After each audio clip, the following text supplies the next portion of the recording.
الحمد لله رب العالمين والصلاة والسلام على سيد الأنبياء والمرسلين محمد وعلى آله وأصحابه وأزواجه وذرياته أجمعين أما بعد.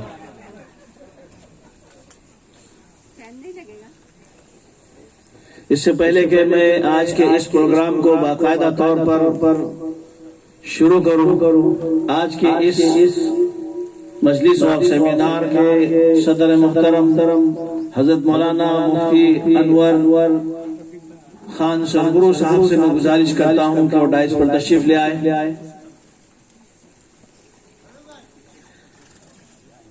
اسی کے ساتھ میں آج کے ہمارے مہمان خصوصی مولانا دانش لامبے صاحب سے گزارش کرتا ہوں وہ بھی ڈائس پر تشریف لے آئے.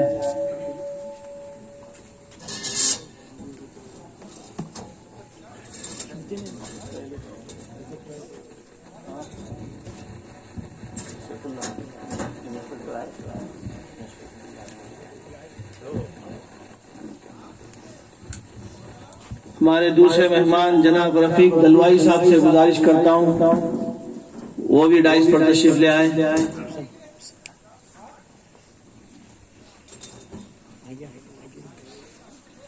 جناب عبدالرؤف خطیب صاحب سے گزارش کرتا ہوں کہ وہ ڈائس پر تشریف لے آئے.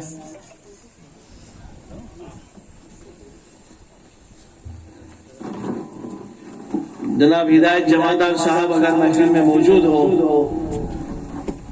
تو ڈائس پر میری آواز سن رہے ہو تو وہ بھی جو ہے وہ شامیانے میں تشریف لائے، ڈائس پر تشریف لائے.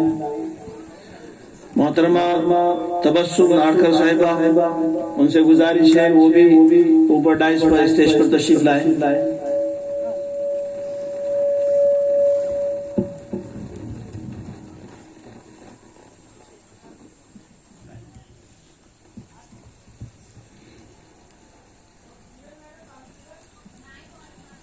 جناب رام نریش کشوا صاحب اگر ہیں تو ان سے بھی گزارش ہے کہ وہ اوپر تشریف لے آئے ڈائس پر.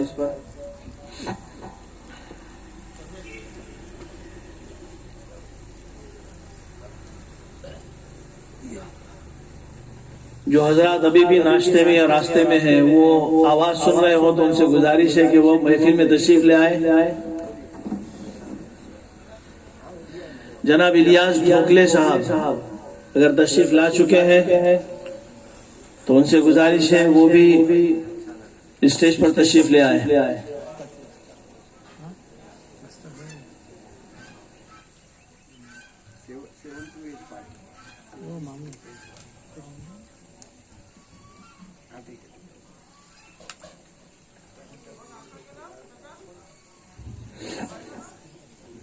معزز سامعین، جیسا کہ آپ سبھی حضرات اس بات سے بخوبی واقف ہیں اور آج کے دعوت کے عنوان سے ہی آپ نے اس بات کا اندازہ لگا لیا ہے کہ آج کا ہمارا یہ اجلاس صحافت کے ارتقاء اور اس کی کردار سازی سے متعلق ہے، اور بالخصوص اس عنوان کی رعایت کرتے ہوئے آج کی اس مجلس میں موضوع سے متعلق افراد کو ہی مدعو کیا گیا ہے. جو ادبی شخصیات ہیں، جو شعراء ہیں، جو صحافت کے میدان سے متعلق ہیں، انہی حضرات کو مدعو کیا گیا ہے تاکہ مقصود کے حصول میں ہمیں جو ہے وہ یہ مجلس معاون ہو. معزز سامعین، آج کے اجلاس کو میں آج کے صدر محترم حضرت مولانا انور صاحب خان سرگرو دامت برکاتہ العالیہ کی اجازت سے شروع کرنے جا رہا ہوں، اور میں جو ہے وہ آغاز محفل کے لیے تلاوت کلام پاک کے لیے جو ہے وہ مولانا سیف اللہ دلدار پورکر کو دعوت دیتا ہوں کہ تشریف لائے اور تلاوت سے آج کی اس محفل کا آغاز فرمائے. صحرا میں، جنگلوں میں، بیاباں میں پڑھو، مینار گر پڑے تو میدان میں پڑھو، یہ خبر نجومی تمہیں کیا بتائیں گے، کل ہونے والا کیا ہے یہ قرآن میں پڑھو. تو آئیے ہم سنتے ہیں مولانا سیف اللہ کی زبانی تلاوت کلام پاک اور اللہ کے نام اور کلام سے آج کی اس محفل کا آغاز کرتے ہیں.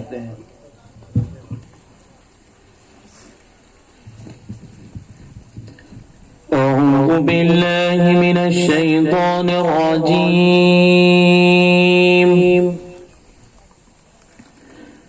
بسم الله الرحمن الرحيم.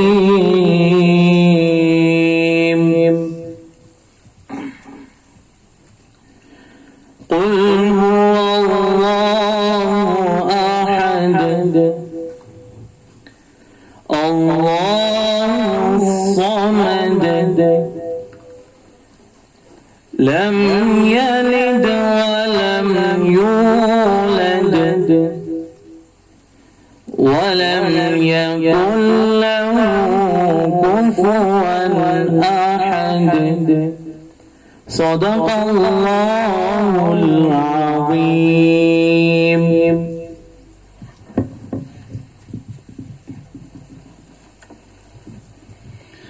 جزاک اللہ. یہ تھے مولانا سیف اللہ جنہوں نے سورہ اخلاص کے ذریعے اس مجلس کا آغاز فرمایا ہے اور ہمارے سامنے اللہ کی وحدانیت کا اعلان کرتے ہوئے اللہ کے کلام سے جس سورت کا انتخاب کیا اس سورت کے پہلے الفاظ قل هو اللہ احد، کہہ دو کہ اللہ ایک ہے، اور اس کے ایک ہونے کا مطلب اور اس احد کے جو معنی ہیں وہ اس طرح ظاہر ہے کہ ہر لحاظ سے اللہ تبارک و تعالیٰ ایک ہے. اس کی ذات اس طرح ہے کہ اس کے کوئی اجزاء نہیں ہے، اس کا کوئی حصہ نہیں ہے، اس کی صفات کسی اور میں نہیں پائی جاتی اور وہ کسی کا محتاج نہیں ہے، وہ اپنی ذات اور صفات میں تنہا ہے. اللہ الصمد وہ ایسا ہے کہ سب اس کے محتاج ہے لیکن وہ کسی کا محتاج نہیں ہے. بظاہر دنیا کا نظام چلنے چلانے میں لوگ معاون بنتے ہیں، فرشتے معاون بنتے ہیں. اس نظام کو چلنے کے لیے باہمی تعاون ایک سبب اور ذریعہ ہے، لیکن اللہ تبارک و تعالیٰ اس قدرت کے حامل ہیں کہ پوری دنیا کی انسانیت، اس کے پیدا کے فرشتے اور ساری مخلوقات، چاہے وہ جانداروں کے قبیل کی ہو یا بے جانوں کے قبیل کی ہو، اگر اللہ کے نافرمانی پر آ جائے اور اس دنیا کے نظام سے عداوت کرتے ہوئے اس نظام کو چلانے سے ہاتھ اٹھا لے، اللہ اتنے بے نیاز ہیں کہ ان میں سے کسی کے بھی محتاج نہیں. اللہ اپنے امر کن سے اس نظام کو جیسا آج چل رہا ہے ویسا ہی نہیں بلکہ اس سے بہتر چلانے کی قدرت رکھتے ہیں، وہ اتنے بے نیاز ہیں. اللہ تبارک و تعالیٰ کے حسب اور نسب سے متعلق جب مشرکین مکہ نے نبی کریم صلی اللہ علیہ وسلم سے سوال کیا کہ اس کی اولاد کون ہے، وہ کس کی اولاد ہے، اس کے ماں باپ کون ہے، اس کا خاندان کیا ہے، تو اللہ تبارک و تعالیٰ نے اپنا حسب نسب، اپنا خاندان سمجھانے کے لیے سورہ اخلاص کا نزول فرما کر بتایا لم یلد ولم یولد، وہ کسی کو جنتا نہیں، یعنی اس کی کوئی اولاد نہیں اور وہ کسی کی اولاد نہیں ہے. اس کا کوئی ماں نہیں، اس کی کوئی ماں نہیں، اس کا کوئی باپ نہیں، اس کا کوئی بیٹا نہیں، اس کی کوئی بیٹی نہیں، وہ تنہا ہے. اس کے پیچھے کیا حکمتیں ہیں، ایک تفسیر کا عنوان ہے جس کو جو بیان کرنا ممکن اور اس کی گنجائش نہیں ہے. وَلَمْ يَكُنْ لَهُ كُفُوًا أَحَدٌ، اس کے جوڑ کا کوئی بھی اس کا ہم مثل کوئی نہیں ہے. وہ طاقت میں یکتا ہے، وہ قدرت میں یکتا ہے، وہ صفات میں یکتا ہے، وہ ذات میں یکتا ہے. اس کی مثال اس دنیا میں دی ہی نہیں جا سکتی. اگر ماں باپ ہوتے، اگر اولاد ہوتی تو شاید جو ہے وہ اس کی مثال دینا ممکن ہوتا، وہ اس کے جیسا ہے، لیکن یہ بھی نہیں ہے. تو بہرحال اللہ تبارک و تعالی ہمیں اس وحدانیت کی حقیقت کو سمجھنے کی توفیق عطا فرمائے. معزز سامعین، آج کا ہمارا اجلاس سورہ اخلاص کی تلاوت اور اس کی تفسیر یا اس کے جو ترجمے کے بعد باقاعدہ شروع ہو چکا ہے. ہم اسی احد اور صمد ذات سے آج کے اس تمام تینوں اور چاروں پروگرام کی جو ہے وہ برکتوں کے ساتھ اور عافیت کے ساتھ تکمیل کی دعائیں کرتے ہوئے آگے بڑھتے ہیں. آج کا ہمارا اجلاس جس میں ہمارے درمیان جو شخصیات موجود ہیں وہ اردو ادب کی گریٹ پرسنالٹیز ہیں، ڈائنامک پرسنالٹیز ہیں.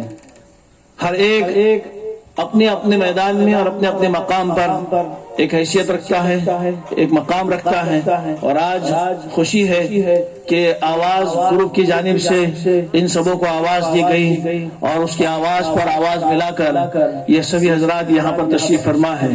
تو آئیے، ہم میں سے کئی حضرات ایک دوسرے کو جانتے ہوگے اور کئی حضرات ایک دوسرے سے متعارف نہیں ہوگے، اور اس بات کے لیے یقیناً آپ حضرات متمنی اور مشتاق ہوگے کہ اسٹیج پر جو حضرات تشریف فرما ہے ان کا تعارف پیش کیا جائے، اور یہ تعارف یقیناً ہمارے لیے استفادے میں معاون ہوگا۔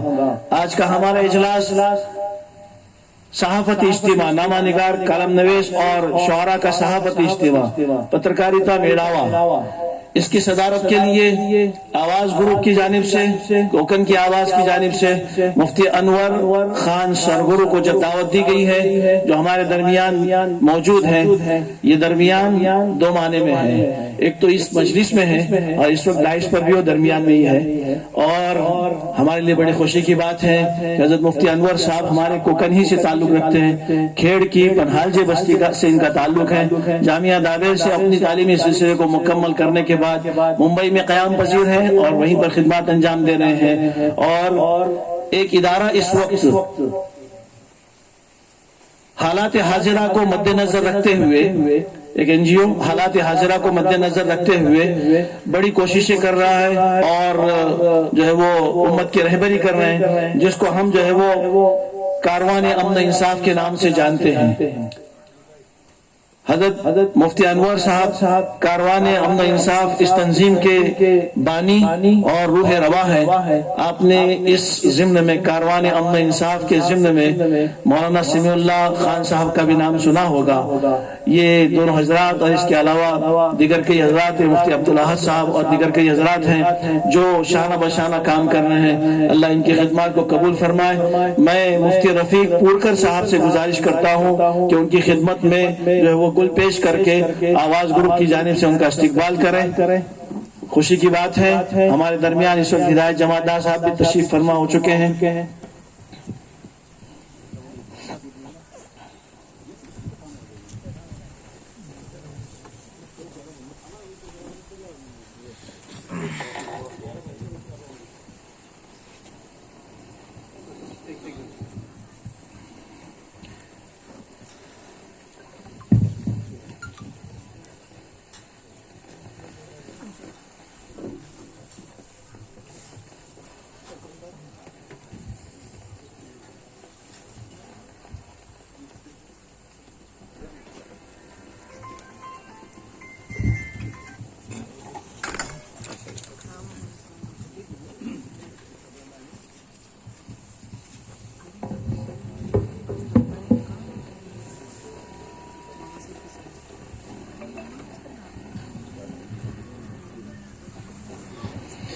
اسی کے ساتھ ہمارے درمیان ڈاکٹر مولانا دانش لامبے صاحب تشریف فرما ہے، وہ بھی آج کے ہمارے اس پہلی نشست کے مہمان خصوصی ہیں۔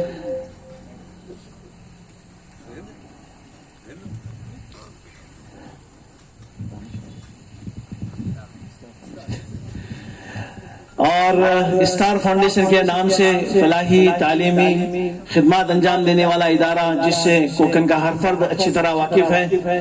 میں ان کا استقبال کرتے ہوئے جناب مولانا اسامہ پورکر صاحب سے گزارش کرتا ہوں کہ ان کی خدمت میں گل پیش کر کے ان کا استقبال کریں۔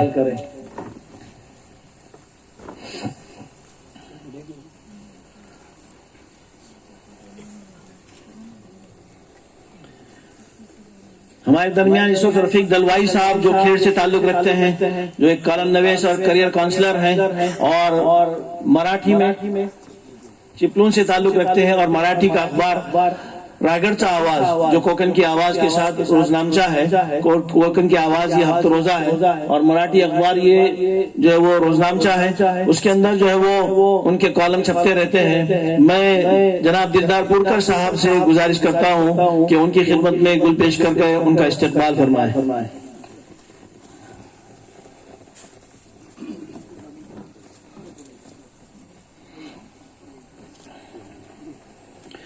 جناب عبدالرؤف خطیب صاحب آج کے ہمارے مہمانوں میں ان کا بھی نام شامل ہے اور یہ بھی اس محفل کی شان بنے ہوئے ہیں، اور یہ ایک کالم نویس اور کریئر کونسلر ہے، اور ہر چھوٹی بڑی محفل کی رونق بن کر اس محفل کی جو ہے وہ رونق کو دوبالا کرنے کی کوشش کرتے ہیں، اور ہر تعلیمی سلسلے کے پروگرام اور صحافتی اور اسی طریقے سے سماجی جو پروگرام ہوتے ہیں ان میں شریک ہو کر اس پروگرام کو منعقد کرنے والی شخصیات کی ہمت افزائی کرنا ان کا ایک ہابی اور ذوق ہے۔ میں یہ کھیل سے تعلق رکھتے ہیں، میں جناب سیف اللہ پورکر صاحب سے گزارش کرتا ہوں کہ ان کی خدمت میں گل پیش کر کے ان کا استقبال کریں۔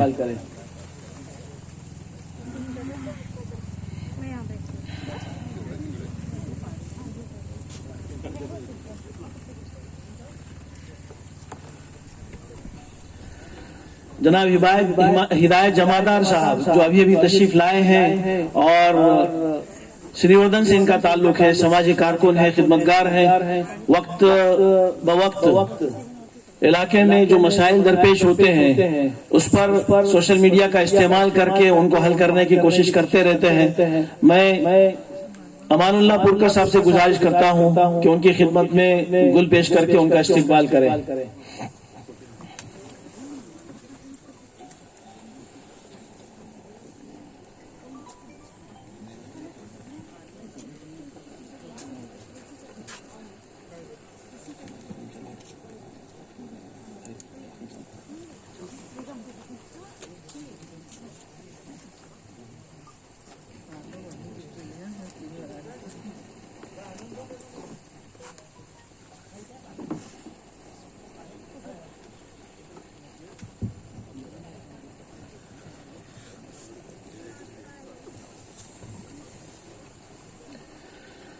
ہمارے درمیان روہا سے ایک صحافی تشریف فرما ہے، سینئر صحافی تشریف فرما ہے، جناب رام نریش کشواہا، وہ بھی ہمارے درمیان موجود ہیں۔ میں سنجے بھوڑ صاحب سے گزارش کرتا ہوں کہ ان کی خدمت میں گل پیش کر کے ان کا استقبال کریں۔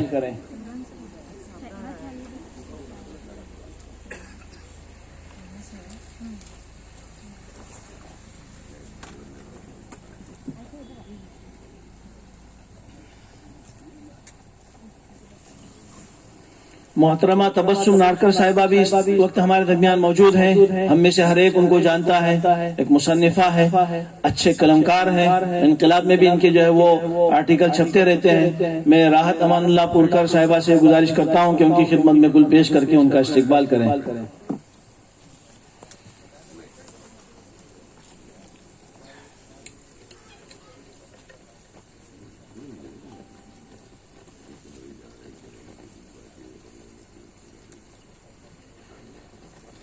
اس کے علاوہ اطراف و اکناف سے بلکہ پورے کوکن سے مختلف شخصیات یہاں مدعو ہیں۔ میں کوکن کی آواز کی جانب سے، آواز گروپ کی جانب سے، آواز فاؤنڈیشن کی جانب سے ان سبھی حضرات کا، آپ سبھی حضرات کا استقبال کرتا ہوں، آپ کو خوش آمدید کہتا ہوں۔ تم آ گئے تو چمکنے لگی ہیں دیواریں، تم آ گئے ہیں تو چمکنے لگی ہیں دیواریں، ابھی ابھی تو یہاں پر بڑا اندھیرا تھا۔ آپ کی آمد اس رائے گڑھ ایگرو فارم، آواز گروپ اور اس سے متعلق تمام کارکردگی کی روشنی اور اس کی ترقی کا سبب بنے۔ انہیں امیدوں اور تمناؤں کے ساتھ میں اغراض و مقاصد بیان کرنے کے لیے کوکن کی آواز کے مدیر علی جناب دلدار محمد شفیع پورکر صاحب کو دعوت دیتا ہوں کہ وہ مائک پر تشریف لے آئیں۔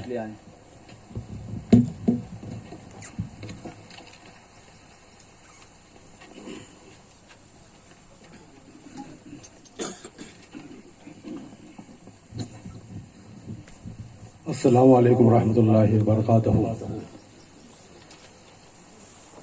میں سب سے پہلے اللہ تبارک تعالیٰ کا لاکھ لاکھ احسان اور شکر ادا کرتا ہوں کہ اللہ تبارک تعالیٰ نے آج کی مجلس منعقد کرنے کا شرف حاصل کیا،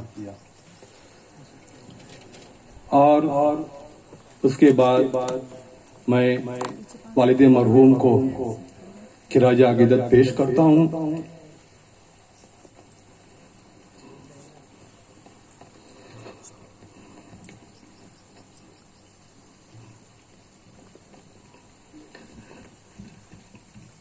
کہ انہوں نے کوکن کی آواز کو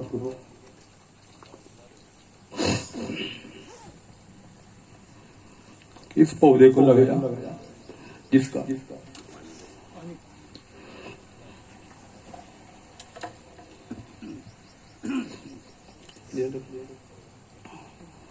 اللہ ان کی قبروں کو نور سے بھر دے، ان کے درجات کو بلند فرمائے۔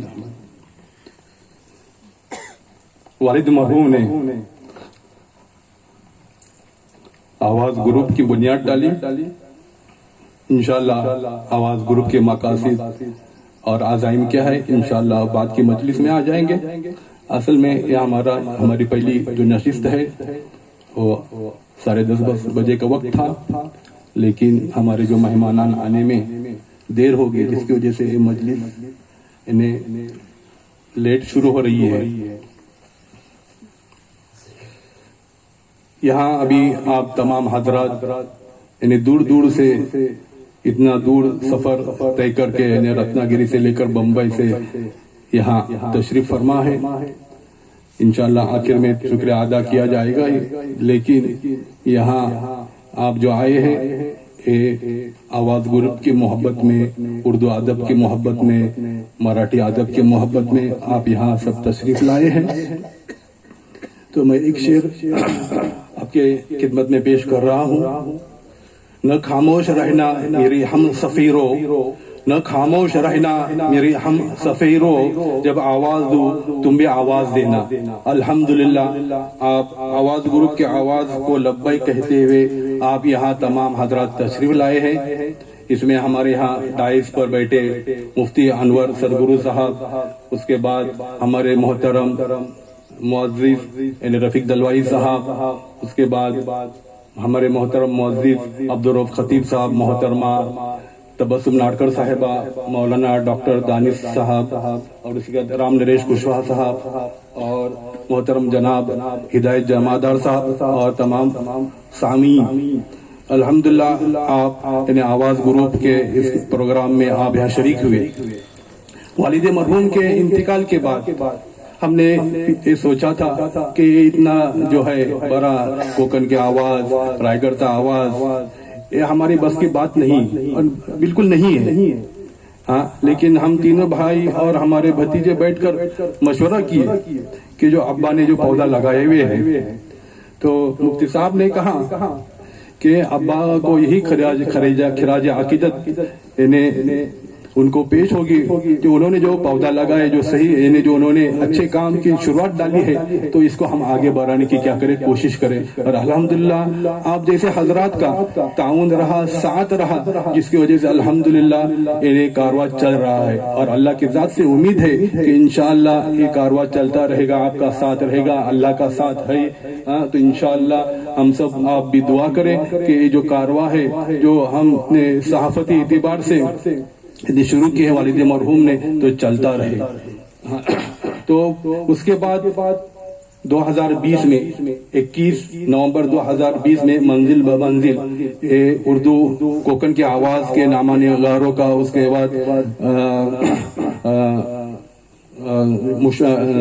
شعراء لوگوں کا یہاں ایک پروگرام منعقد کیا تھا۔ پھر اس کے بعد مراٹھی رائیگڑ سے آواز کا 26 دسمبر 2020 کو پاؤل پڑتی پوڑے اس عنوان پر ایک پروگرام رکھا تھا۔ اس میں کچھ باتیں سامنے آئی، کچھ مشورے بھی آئے ہیں، تو اس کے تحت 2021 میں یہ پروگرام منعقد کرنے کا تھا، لیکن لاک ڈاؤن کی وجہ سے، اور آپ سبھی حضرات جانتے ہیں کہ مہاڑ میں بہت بڑا طوفان سیلاب آیا تھا، جس کی وجہ سے 2021 میں یہ پروگرام منعقد نہ کر سکے۔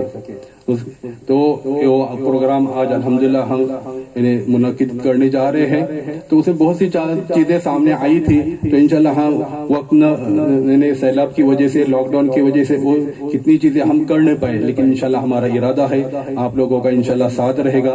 تو انشاءاللہ جیسے ہر شہر میں اس کا ایک آفس ہو، وہاں کا ایک انچارج ہو، وہاں کا ذمہ دار ہو۔ انشاءاللہ آپ حضرات کو دوبارہ میں گوش گزار کرنا چاہوں گا، یہ ہمارے عزائم میں سے ہے، ارادوں میں سے ہے۔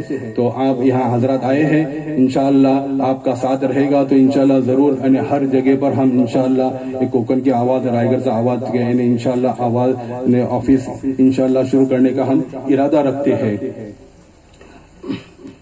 اس کے بعد انہیں بہت سی چیزیں انہیں بتانی تھی، لیکن انشاءاللہ انہیں گاہے انشاءاللہ آپ سے انہیں فون پر، اس کے بعد گروپ کے اوپر انہیں ہم آپ سے رابطہ کرتے رہیں گے۔ تو ابھی یہاں جو سب جمع ہوئے تو میں عرض کرنا چاہوں گا کہ یہ گروپ جو بنا ہوئے رائے گڑھ کا آواز اور کوکن کی آواز، تو بہت سے لوگوں کی طرف سے یہ آ رہے کہ دوسری چیزیں اس کے اوپر ہم کیا کریں، انہیں پوسٹ نہ کرے۔ جو جس مقصد کے لیے گروپ بنایا ہوا ہے اسی مقصد کے تحت اس میں وہ کیا ڈالے۔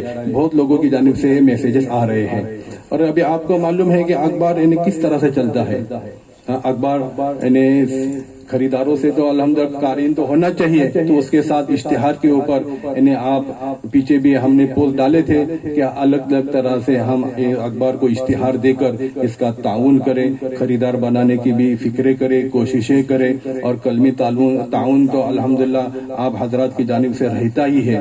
ابھی جو کوکن کی آواز ہے، ویکلی آواز ہے، پچھلی مرتبہ بھی بات سامنے آئی تھی کہ ہفتے میں ایک مرتبہ نکلتا ہے اخبار، اور پھر اس میں لکھنے والے الحمدللہ زیادہ ہے، تو کتنے ہمارے لکھنے والے ہیں ناراض ہو جاتے ہیں، کتنے شعراء حضرات ناراض ہو جاتے ہیں کہ نیوز جو ہے ہماری جو آرٹیکل ہے وہ لگ نہیں پاتا، ہماری غزل شائع نہیں ہوتی۔ تو یہی وجہ ہے کہ 4 صفحات کا اخبار ہے، تو آپ دعا کیجئے، آپ کا انشاءاللہ ساتھ رہے گا، تعاون رہے گا، تو انشاءاللہ یہ 4 صفحات سے 6 صفحات تک انشاءاللہ کرنے کا بھی ارادہ ہے۔ اور مزید اللہ تعالیٰ سے دعا ہے، پچھلے مرتبہ بھی یہ بات کہی گئی تھی کہ یہ جو انشاءاللہ جو روزنامہ ہے تو اس کا ہفتہ روزہ ہے، تو انشاءاللہ اس کو روزنامہ کرنے کی بھی کیا ہم کوشش کریں گے، فکریں کریں گے۔ تو آپ دعا بھی کیجئے، اور میں زیادہ وقت نہیں لوں گا۔ پروگرام بہت ہمارے جو حضرات دور سے آئے ان کو سننا بھی ہے صحافت کے اوپر، تو ابھی آپ سوچتے ہوں گے کہ جو اس کے اوپر جو نام ہے دعوت نامے کے اوپر، اس میں شمیم طارق صاحب کا بھی نام تھا، لیکن وہ آج یہاں حاضر نہ ہو سکے۔ اصل میں وہ پنویل تک پہنچے تھے، لیکن کسی وجہ سے وہ پنویل سے وہ واپس چلے گئے۔ تو ہم ان کا بھی شکریہ ادا کرتے ہیں کہ وہ یہاں پنویل تک سفر کرے، ویٹی سے پنویل تک آئے تھے، کس وجہ سے وہ واپس چلے گئے۔ پھر اس کے بعد منوج صاحب جو ڈسٹرکٹ انفارمیشن آفیسر ہے، وہ آج یہاں آنے والے تھے، انہوں نے خوشی کا اظہار بھی کیا تھا۔ پچھلی مرتبہ ایک پروگرام آن لائن کیے تھے تو اس میں بھی انہوں نے شرکت کی تھی، تو اچانک یہاں ہمارے راشٹرپتی صاحب کا جو ڈاکٹر بابا صاحب امبیڈکر کے گاؤں امبیڈ میں ان کا ایک پروگرام منعقد ہوا راشٹرپتی صاحب کا، تو وہاں ان کی ڈیوٹی لگنے کی وجہ سے وہ یہاں شرکت نہ کر پائے۔ تو انہوں نے کہا ہے کہ شام تک میں وہ پروگرام ختم ہونے کے بعد میں ضرور یہاں پہنچنے کی کوشش کروں گا۔ اور جو پی اے صاحب کھوپڑے صاحب، انہوں نے کہا ہے کہ میں ضرور آؤں گا، اور شاید وہ نکلے ہیں یہاں ان قریب، وہ انشاءاللہ پہنچیں گے۔ تب تک ہم پروگرام شروع رکھتے ہیں، اور میں آپ سے سبھی حضرات سے گزارش کرتا ہوں کہ آپ ابھی آئے ہیں اتنے دور سے سفر کرتے ہوئے، تو آپ آخر تک، آخری نشست تک انہیں ساتھ دیں گے، ایسی میں امید رکھتا ہوں۔ اور ابھی یہ محترمہ تھانہ سے بھی آئی ہے، رات کے 1 بجے تک آئی ہے، محترم نوشاد بیگم صاحبہ، ان کے ساتھ ایڈوکیٹ بھی ہے، رات 1 بجے آئی ہے، اور وہ راستے میں گاڑی والے نے بیچوں بیچ انجان راستے میں 1 بجے ان کو چھوڑ دیا، اور پھر وہ رات 1 بجے وہ پہنچے۔ تو ایسے سفر کرتے ہوئے مسرت صاحبہ صاحب، ہماری فردوس میڈم جو ہے، فردوس میڈم، ان کے بھائی ایک مہینہ پہلے ایک نوجوان راستے کے حادثے میں انتقال کر گئے۔ تو ایسی حالت میں بھی اللہ ان کے بھائی کی مغفرت فرمائے، ان کے درجات بلند فرمائے۔ ہمارے سلیم الواری صاحب جتنے بھی یہاں بیٹھے ہوئے دور دور سے سفر کرتے ہوئے، صرف یعنی آواز گروپ کے محبت میں، اردو ادب کے محبت میں، رائے گڑھ آواز کے محبت میں آئے ہیں۔ اور ہمارے جو ایک صحافی ہے رائے گڑھ آواز فاٹک، ان کا بھی بیٹا، نوجوان بیٹا انتقال ہو گیا، پھر بھی وہ یہاں اس پروگرام میں شرکت کیے ہیں۔ ہم سب آپ کا شکریہ ادا کرتے ہیں.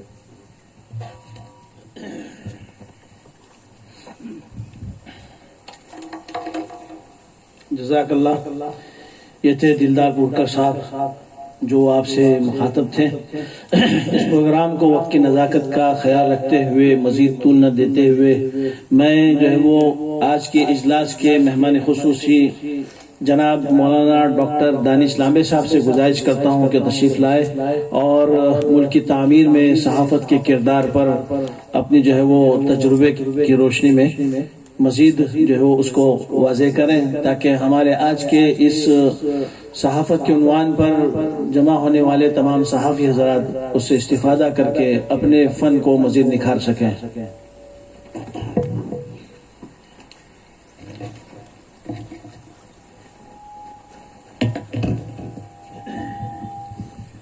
السلام علیکم ورحمۃ اللہ وبرکاتہ.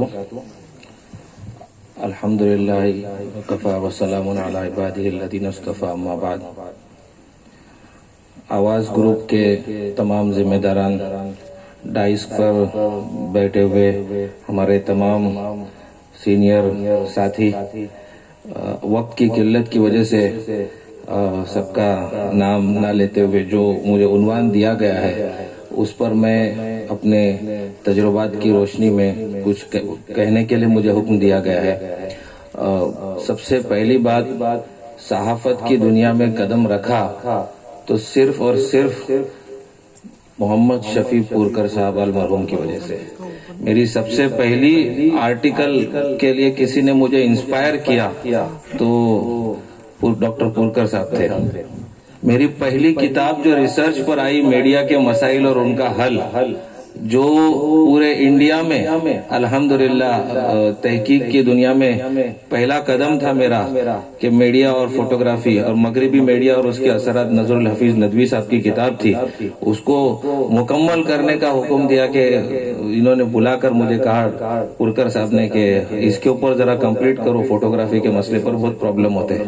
تو اس وقت میں یہ مسئلے کو ایک جلتا مدعا ہاتھ میں لے کر ایک صحافی بن کر اترے اور سوال جواب، عالم ہونے کی حیثیت سے اس کے شرعی تحقیقات پوری دنیا کے صحافت پر لکھنے کا موقع مجھے Konkan Urdu library research centre سے ملا. میری پہلی بک پبلش کرنے کے لیے صرف اور صرف میں دعا کرتا ہوں اللہ تعالیٰ مرحوم کی مغفرت فرمائے اور ان کے قبر کو نور اور رحمت سے بھرے. صحافیوں کے لیے قرآن کریم کے اندر بہت کچھ ہے. میں ایک آیت سے شروعات کرنا چاہتا ہوں. یا ایھا الذین آمنوا ان جاءکم فاسق بنبأ فتبینوا. اے ایمان والو، جب تمہارے پاس کوئی فاسق یا کوئی آدمی کوئی خبر لے کر آئے تو پہلے اس کی چھان بین کرو. اور اس کی وجہ کیا بتائی؟ ان تصیبوا قوما بجہالۃ. ہو سکتا ہے کہ تم اپنے جو خبر آئی ہوئی ہے اس کے وجہ سے، وہ خبر کو نریٹ کرنے کی وجہ سے یا اس کی ایویلویشن کی وجہ سے یا اس کو پروسیس کر کے آپ ایک پوری قوم کو نقصان پہنچا دو. ان تصیبوا قوما بجہالۃ فتصبحوا علی ما فعلتم نادمین. اور بعد میں تمہارے کو پچھتاوا ہو. یہ آیت اتنی جامعیت، اتنی گہرائی رکھتی ہے کہ اس کے اوپر اگر 10-15 گھنٹے اس کے ایک ایک لفظ کو سمجھانے کے لیے دیا جائے تو بھی کم ہوگا. سب سے پہلی بات تو یہ ہے کہ صحافت، جرنلزم، پترکاریتا، یہ ملک کے 4 ستونوں میں سے ایک چوتھا اہم ستون ہے. پہلا ستون مانا جو جاتا ہے وہ لیجسلیٹو اسمبلی، جو جس کے اندر MLA MPs وغیرہ ہوتے ہیں وہ. دوسرا مانا جاتا ہے کہ وہ جوڈیشری، عدالت. تیسرا ایڈمنسٹریشن، جس کے ذریعے سے ملک پورا چلایا جاتا ہے. اور چوتھا کردار جو ادا کرتے ہیں ملک کو بنانے میں، بگاڑنے میں. آج ہم دیکھ رہے ہیں محبت سے بنے ہوئے اس ملک کو نفرت کی طرف لے جانے میں کون کردار ادا کرتا ہے؟ صحافی. اب میں آپ لوگوں کے سامنے کچھ اہم باتیں بتانا چاہتا ہوں. ہم سب صحافت سے جڑے ہوئے ہیں. ہمارا پہلا کام ہوتا ہے کہ جو بھی ایونٹ، جو بھی واقعہ، جو بھی حادثہ دیکھا اس کو نریٹ کرنا، اس کو بولنا، اور بولتے وقت میں اس کو ایویلویٹ بھی کرنا کہ کیا صحیح ہے کیا غلط ہے. پھر اس کے بعد دماغ سے پروسیس کرنا کہ اس واقعے کو جو ہم بولیں گے، لکھیں گے، تو اس کے اثرات کیا مرتب ہونے چاہیے. یہ بھی ایک صحافی ہی طے کرتا ہے. اور اس سے بڑھ کر کہ یہ جو آرٹیکل یا جو کتاب یا مضمون میں لکھوں گا اس سے کیا اتہاس رچا جائے گا. تو آج کی ایک خبر آنے والے لوگوں کے لیے ہسٹری ہے. جب پرانے لوگوں نے احادیث لکھی، اسماء رجال لکھے، تاریخ کی کتابیں لکھی، تو آج وہ ایک اوتھینٹک مستند تاریخ اور واقعات کا نمونہ ہمارے پاس ہے. ہم آج جو دیکھتے ہیں اس کو محفوظ کرتے ہیں، اس کو ایویلویٹ کرتے ہیں، اس کو پروسیس کرتے ہیں، تو وہ ہمارے لیے آنے والی نسلوں کے لیے ایک مشعل راہ ہوتی ہے. اجماع کیا ہے؟ اجماع کیسے پہنچا ہم تک؟ یہ ساری چیزیں اس وقت کے قلم کاروں نے، چاہے ان کو الگ الگ نام سے یاد کیا جاتا رہا ہو، لیکن وہ بھی ایک صحافت کا حصہ ہی تھا، ایسا میرا ماننا ہے. اب صحافیوں کا بڑا کام جو ہوتا ہے، میں اب تھوڑا سا حالات حاضرہ اور ملک کی تعمیر بولا گیا ہے، اس لیے میں صرف ایک اسپیسیفک کام کی طرف متوجہ کرنے چاہوں گا. کوسچننگ دا پولیٹیکل پروسیس. سیاست اور قانون سازی کو سوال کے کٹہرے میں کھڑا کرنا. جو بھی ہو رہا ہے کیا اس سے فائدہ ہوگا انسانیت کا یا نقصان ہوگا، اس کے اوپر سوال کھڑا کرنا. پتا ہے 2020 میں کووڈ کے بعد میں ایک سروے ہوا، صحافیوں کے لیے سب سے چیلنجنگ چیز کیا ہے. ویسے تو لاک ڈاؤن کے بعد میں سب لوگ کے کام کے طور طریقے بدل گئے، آن لائن چیزیں آ گئی. سب صحافیوں سے پوچھا گیا اور سروے کیا گیا پوری دنیا میں کہ آپ کے سامنے کووڈ کے بعد میں سب سے بڑا چیلنج کیا ہے. یہ آیت کریمہ کو سمجھنے کے لیے انہوں نے جو سروے دیا، الگ الگ ریزنز دیے، کمرشلائزیشن اور سسٹینیبلٹی وغیرہ وغیرہ، لیکن زیادہ تر صحافیوں نے جو جواب دیا اس کا خلاصہ یہ تھا: to differentiate between fact and factism. مطلب جو جھوٹی باتیں ہیں اور سچی باتیں ہیں اس کے درمیان فرق کرنا. فکشن اور فیکٹ کے بیچ میں کون سی چیز ڈرامے کے طور پہ آ رہی ہے اور کون سی چیز سچا واقعہ ہے. ایک صحافی کو سب سے بڑا چیلنجنگ یہی ہوتا ہے. اور یہ جب صحافی اپنے قوم اور معاشرے کے سچائی اور جھوٹ، فیکٹ اور فکشن، اس کے بیچ میں اپنی ذمہ داری برابر سے نبھانے لگتے ہیں تو ملک صحیح شیپ دیتا ہے. اور اگر صحافی اپنی یہ ذمہ داری بھول گئے اور اپنی نیوز چھپنے کے لیے لفافوں کا انتظار کرنے لگے، اپنے آرٹیکل کو کمرشلی کتنا کنورژن ملے گا اس اینگل سے آرٹیکل لکھنے لگے، تو یہ ملک کبھی سیدھی راہ پر نہیں جا سکتا. یہ ہے وہ اہم کردار اور یہ ہے وہ بات جو اللہ نے قرآن میں گائیڈنس کے طور پر کہا کہ یا ایھا الذین آمنوا ان جاءکم فاسق بنبأ فتبینوا. تحقیق کرو، ریسرچ کرو، ریوائز کرو. ہو سکتا ہے جو تم دیکھ رہے ہو وہ ہو نہیں سکتا، ہو سکتا ہے اس کے پیچھے کیا ہے. ہم جو لکھتے ہیں over the lines, between the lines اور بیہائنڈ دا لائنز، تینوں چیزوں کا ہمارے کو خیال کر کے لکھنا پڑتا ہے. اور آج کے زمانے میں جب ہم لکھ رہے ہیں، آج کا زمانہ سب سے امپورٹنٹ یہ ہے کہ پبلک پریشر اور پولرائزیشن کی پالیٹکس جب چلتی ہے، ایک آدمی کھڑا ہو کر دعا کر کے تھوک مارتا ہے اور پوری دنیا اس کو تھوک جہاد کا نام دیتی ہے.